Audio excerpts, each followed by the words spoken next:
We'll have to leave probably on the earlier side of this event, but Vogie, you, Ryan Vogelsong, everybody.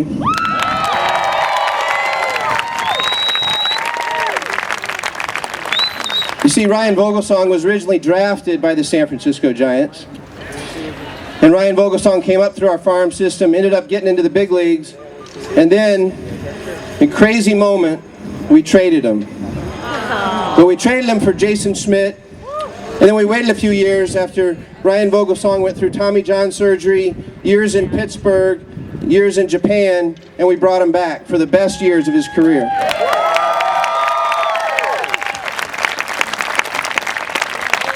Last year, Ryan Vogelsong was the award winner, voted on by his teammates and coaches of the Willie Mack Award. Ryan, you've shared with us in the past, but today, share with these guys what's on your heart as you've had the tremendous ups and downs throughout your career, and share a little bit about what's going on with you this year. Thanks, Bobby. Thanks everybody for being here. What a great turnout. This is awesome.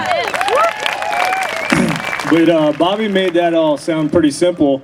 To Pittsburgh, Japan. It was a long road, and I can basically put the day that I finally gave everything up to Christ, basically within about a 2-week period. One day, about a week later, and then another day when I was sold.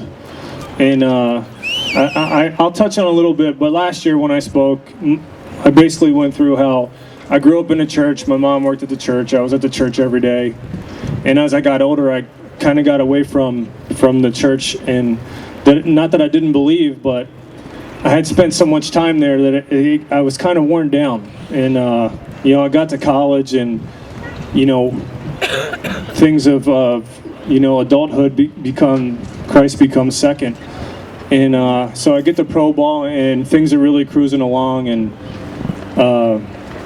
it wasn't until after I left here and I got to Pittsburgh and things really started to go downhill that, and I met my wife, and she really turned me on to start to, go to church again and to believe and let Christ back in my life, that I started to, and things didn't turn around, and I couldn't quite put a finger on it or why I was going through the things I was going through, and why I just couldn't be the pitcher I wanted to be, and why he wouldn't let me be the player I wanted to be.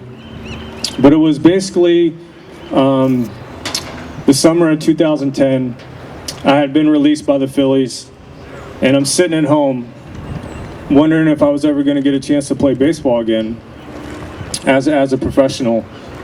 And it was about that time that I realized that I needed to let him control my life unconditionally, and that I needed to stop trying to figure out my path and try and control the situation. And it was one night I was sitting on the couch watching the game, and the thoughts, like I said, of am I ever going to get a chance to do this again? But I finally said to myself, and I prayed to him, and I talked to him, and I said, "This is it, buddy. It's all you now. I'm giving it up to you. Whatever happens now, I'm okay with. Take me on this ride. Let's go on a ride together." And then about 2 weeks later, as some of you might know from the franchise TV show last year, Nicole's dad was battling heart problems, and we went through 2 failed heart transplants with him, and I'm watching him in the hospital, and once again I find myself praying for, just make him better, just make him better. This guy deserves to live, just make him better.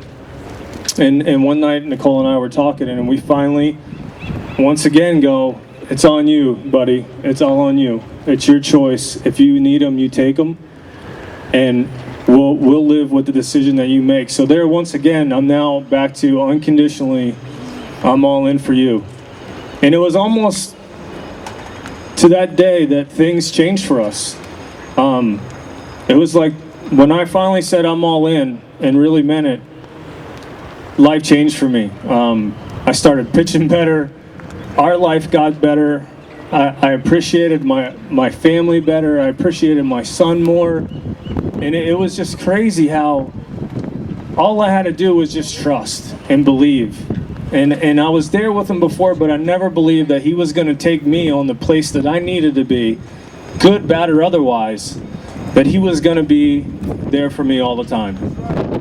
And it's really, you know, this year started out the season great, and it's funny how things come circle and circle and they come back around. You know, I start the season great this year, everything is going good. And then I hit this little rough patch here in the last 5 starts. And it's just funny. I said, this is it. This is it again. Here we go. I just need to give it up to him and know that he's going to show me the light at the end of the tunnel. And once again, my wife, she's a great lady, by the way. We're laying in bed one night, and you know, I never question him anymore, or say, why are we doing this? But I talk to him and I ask him questions in conversation, but not out of doubt. And she was sitting there and she said, I don't know if there's people out here that listen to Joel Osteen. I know he's, some do, some like him, some don't like him. I personally think he's great. I love the way he gives his message, and he gets right down to the point to you and tells you, you know, what God thinks about you personally. And she's like, I listened to a sermon today that you need to listen to. It was called Second Wind. I said, man, that sounds pretty good right off the get-go. That's something that not just me, but the rest of our team, we could really use right now. You know, we're getting into the dog days of August. We could all use a good second wind right about now. So his sermon that night, I was listening to, and it was all about God. Like I said before, he knows where you need to be. And he never gives you more than you can chew. And he puts us in situations in tough times to make us stronger for the next step. So here I am going, well, I'm struggling right now. But guess what? He is getting me ready for September. He's getting me ready for the playoffs. He's getting me ready for the World Series. And then once again, I just smile and I laugh and I say, it is so awesome how unconditionally, once I've given up to him, I can relate every day. Dad, husband, baseball.